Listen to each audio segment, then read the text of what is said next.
बिस्मिल्लाहिर्रहमानिर्रहीम। अभी मैं आपको जो हनफी मकतबा फ़िक्र के मुताबिक जो अहनाफ ने रसूलुल्लाह सल्लल्लाहु अलैहि वसल्लम के फरामीन से और अहादीस मुबारका से जो नमाज का तरीका अखज़ किया है, उस तरीके के मुताबिक मैं आपको नमाज की प्रैक्टिस करवाने लगा हूँ। ये बाकी लोग जो अपने अपने तरीकों के साथ नमाज अदा करते हैं वो अदा करें। जो मैं आपको बताने लगा हूँ वो हनफी मकतबा फ़िक्र से है, जो अहादीस रसूल सल्लल्लाहु अलैहि वसल्लम से माखूज़ है। जिस वक्त हमने नमाज का आगाज करना है तो बिल्कुल किबला शरीफ की तरफ बिल्कुल सीधा मुंह कर लेना है। अब उसमें जिन जिन चीजों का हमने खड़े होकर ख्याल रखना है वो ये है। सबसे पहले हमने पाँव की तरफ देखना है कि पाँव हमने किस तरह रखने हैं और उनका जो रुख है वो किस तरीके से रखना है, उसकी मैं प्रैक्टिस आपको करवाता हूं। जिस वक्त आप खड़े हुए हैं और आपने अपने पाँव रखे हैं तो सबसे पहली चीज ये है कि आपके पाँव के दरमियान जो फासला है वो कम से कम 4 उंगल के बराबर होना चाहिए। 4 उंगल का फासला कम से कम होना चाहिए और ज्यादा से ज्यादा एक बारिश का फासला होना चाहिए, इससे ज्यादा फासला नहीं होना चाहिए। और जो प्यारे आका अलैहिस्सलातु वस्सलाम को सबसे ज्यादा पसंद था वो 4 उंगल का फासला था। इस चीज का ख्याल रखना है और इसके साथ साथ इस चीज का ख्याल रखना है कि आपकी जो शलवार है वो आपके टखनों से ऊपर होनी चाहिए और आपके जो पाँव की उंगलियां हैं वो बिल्कुल किबला शरीफ की तरफ होनी चाहिए। बाद लोग यूं पाँव फैलाकर खड़े हो जाते हैं, ये तरीका दुरुस्त नहीं है। बिल्कुल आपके जो पाँव की उंगलियां हैं उनके किनारे जो आके वो किबला शरीफ की तरफ होने चाहिए। इस तरीके से आपने नमाज के लिए खड़े होना है। जिस वक्त आपने अपने पाँव बिल्कुल सीधे कर लिए, जो तरीका मैंने अभी भी बयान किया है, तो उसके बाद अब आपने बिल्कुल अपना रुख जो है वो किबला शरीफ की तरफ कर लेना है बिल्कुल, और अपने हाथों को यूं सीधा कर लेना है। खड़ा करने के लिए ऐसे फैलाना है कि उसकी हथेली और जो उंगलियां हैं वो बिल्कुल किबला शरीफ की तरफ हो जाए, ऐसे। फिर उसके बाद आपने क्या करना है, फिर उसके बाद आपने अपने हाथों को उठाना है और जो हाथों के अंगूठे हैं इनको कानों की लो के बराबर आपने लेके जाना है और हाथ बिल्कुल सीधे हो, ऐसे। इस वक्त आप सीधे देख रहे हो। फिर उसके बाद आपने यूं अपने हाथ उठा के बिल्कुल सीधे करके उसके साथ ही अल्लाह अकबर कहते हुए हाथ और निगाहें जो है वो आपने नीचे ले आनी है, इस तरीके से अल्लाहु अकबर। फिर उसके बाद आपने क्या करना है, फिर उसके बाद आपने ये करना है कि अपने हाथ बांधने हैं नाफ के नीचे। तहत सुर्रा के अल्फाज है हदीस पाक में, आपने नाफ के नीचे हाथ बांध रहे हैं और उसका तरीका यह है कि इस हाथ की हथेली इस हाथ की बैक साइड पर यूं रख दें और यूं रखकर इन 2 उंगलियों का दायरा बना लें और 3 उंगलियों को ऐसे सामने रख लें और ये जो हाथ की हड्डी है इसके अंदर अंदर आपने अपना ये दायरा बनाना है, ऐसे दायरा बना लेना है और ये इसको ऊपर रख लेना है। 3 उंगलियां सामने रख के आपने नाफ के नीचे हाथ बांध लेने हैं और यूं जिस वक्त आपने खड़े होना है तो आपने सजदा की जगह पर देखना है। इस तरीके से आपने खड़ा होकर फिर उसके बाद अगर आप इमाम साहब के पीछे हैं तो आपने सुब्हानकल्लाह पढ़ के खामोश हो जाना है और आगे आउज़ बिल्लाह बिस्मिल्लाह नहीं पढ़नी, वो इमाम साहब ने पढ़नी है। इस तरीके से आपने अपना जो क़याम है वो करना है। फिर उसके बाद आपने रुकू की तरफ जाना है। तो रुकू की तरफ जाने का तरीकाकार ये है, जिस वक्त किरात वगैरह मुकम्मल हो जाए तो आपने अल्लाहु अकबर कह के रुकू में चले जाना है। अब रुकू का जो तरीकाकार है इसमें आपने खास तौर पर यह ख्याल रखना है कि आप इन मजबूती के साथ अपने हाथों के साथ अपने घुटनों को नहीं पकड़ेंगे, मजबूती के साथ नहीं पकड़ेंगे, बल्कि नॉर्मल हालत में आप अपने हाथ जो है वो अपने घुटनों पे रख देंगे और कमर अपनी जितनी आप सीधी रख सकते हैं उतनी आपने अपनी कमर सीधी रखनी है बिल्कुल, कि अगर उसके ऊपर कोई प्याला पानी का रखा जाए तो वो भी ठहर जाए और गिरे ना।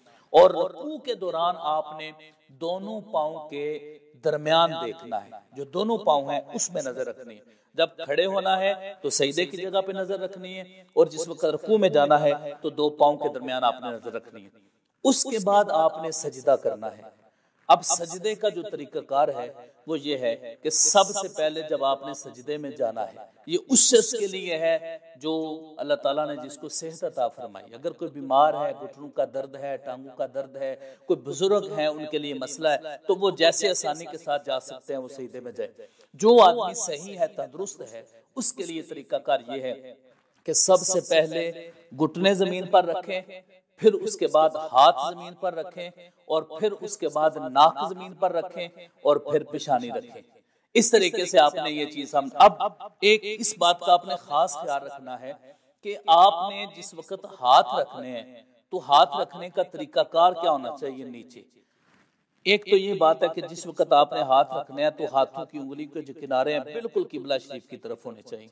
कुछ लोग ऐसे रख देते हैं, कुछ लोग ऐसे रख देते हैं, जिसकी वजह से जो उंगलियों के किनारे हैं वो किबला शरीफ की तरफ नहीं रहते। बिल्कुल किबला शरीफ की तरफ करके जो उंगलियों के आपके अंगूठे हैं, इनके जो किनारे हैं, इनका जो फासला है वो आपके कानों की लो के बराबर होना चाहिए, ऐसे जितना फासला होता है।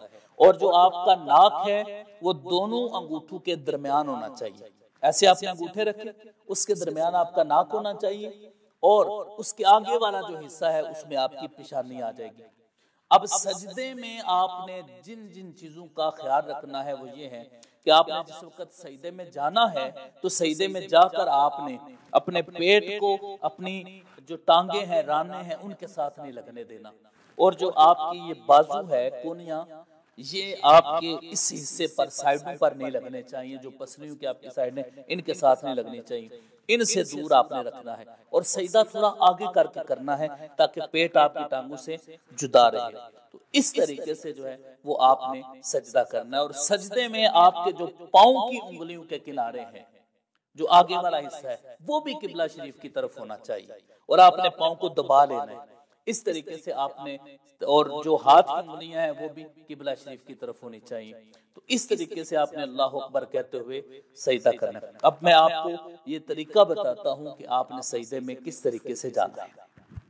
सजदे में इस तरीके से जाना है कि हमने सबसे पहले घुटने जो है वो जमीन पर रखने, ऐसे घुटने जमीन पर रख के फिर उसके बाद हमने हाथ नीचे रखने हैं। जितना फासला हाथों के दरमियान बताया है वही फासला रखते हुए इस तरीके से हमने यहाँ पर अपने हाथ रख लेने। हाथ रखने के बाद इन दो जगहों के दरमियान हमने अपना नाक रखना है, ऐसे नाक रख, फिर उसके बाद हमने पेशानी रख देनी। इस तरीके से हमने सजदा करना है, पहले नाक और फिर पेशानी रखनी है। अब हमने जब सजदा करना है तो उसमें हमारे पाँव जो हैं वो इस तरीके से होने चाहिए कि उनके जो किनारे हैं, आगे वाले जो पोरे हैं, वो किबला शरीफ की तरफ होने चाहिए, और हमारे हाथ की हथेली भी जो है वो किबला शरीफ की तरफ होनी चाहिए, इस तरीके से। और इनको दूर रखना है पाँव को। फिर जिस वक्त हमने सजदा करना है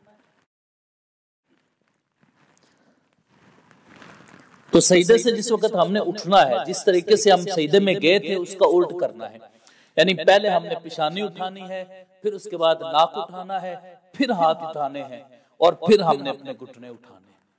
और अगर हम इसी तरह ही फिर हम उठ खड़े होंगे, फिर उठकर खड़े होकर फिर हमने बिस्मिल्लाह से शुरू करना है। ये हमारी होगी, आप समझ लें कि हमारी इस तरीके से हमने 2 रकअतें अपनी अदा की। फिर उसके बाद हमने बैठना है। तो जिस वक्त हमने बैठना है तो बैठने का ये तरीका कार है कि जो बायां पाँव है उसको जमीन पर बिछा लेना है, और जो दायां पाँव है उसको खड़ा कर लेना है। इस तरीके से हमने करना है। मैं आपको वो तरीका बताता हूं कि जिस तरीके से हमने पाँव रखना है।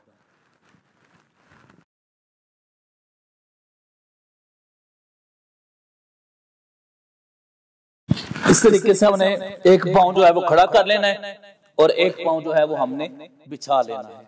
इस तरीके से हमने बैठ जाना है। अब इसमें जो हमने घुटने रखने हैं, और घुटने रखने के बाद हमने उसके ऊपर अपने हाथ रखने हैं, तो उसका तरीका कार ये है कि यूं हम हाथ रखेंगे, हाथों को ना ज्यादा फैलाएंगे और ना ज्यादा दबाएंगे, बस नॉर्मल हालत में यूं अपने हाथ रख के फिर, और ये जो हाथ है इनको हम घुटनों के बराबर रखेंगे। कुछ लोग पीछे रख लेते हैं, कुछ लोग आगे रख लेते हैं। ये दोनों तरीके दुरुस्त नहीं है।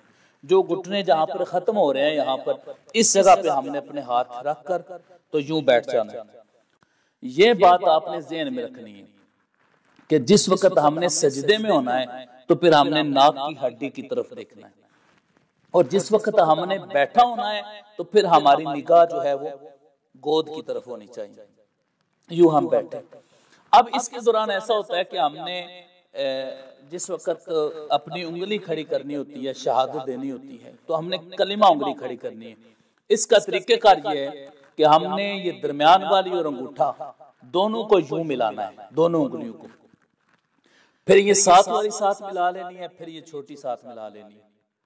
इस तरीके से हमने इसको रख के तो फिर ला पर खड़ा करना है, अशहदु अल्ला पर, और इलाहा इल्ला पे हमने इसको वापस ले आना है, और वापस लेके हाथ को उसी तरह हमने सीधा कर लेना है। इस तरीके से हमने जो है वो अपनी नमाज मुकम्मल करनी। अब अगर हमारे ऊपर सजदा साहब जरूरी हो गया है तो फिर उसका तरीका कार ये है कि हम एक तरफ अत्तहियात से लेकर अब्दुहु व रसूलु तक पढ़ के तो एक तरफ हम सलाम फेर देंगे, अस्सलामु अलैकुम व रहमतुल्लाह, फिर उसके बाद हम सजदा करेंगे। 2 सजदे हम करने के बाद दोबारा बैठ जाएंगे और अत्तहियात से शुरू होकर यौम यक़ूमुल हिसाब तक जाएंगे। फिर उसके बाद हम सलाम फेरेंगे। सलाम फेरने का तरीका यह है कि हम यूं बैठे हुए, इसी तरह हम चेहरा सीधा करके अस्सलामु अलैकुम व रहमतुल्लाह अपने ज़हन में इमाम साहब को रखें, अपनी दाएं जानब को रखें, अपने दाएं कंधे से लेकर आगे तक सबको ज़हन में रखें। फिर इसी तरह सीधा सर लाकर अस्सलामु अलैकुम व रहमतुल्लाह इसी तरह सबको ज़हन में रखकर सलाम फेर दें। अब कुछ लोग क्या करते हैं, वो आगे झुककर अस्सलामु अलैकुम व रहमतुल्लाह, ये तरीका दुरुस्त नहीं है। जैसे आप बैठे हुए हैं उसी तरह ही आप सलाम फेरते। ये नमाज की मुख्तसर प्रैक्टिस थी जो मैंने आपसे बयान की।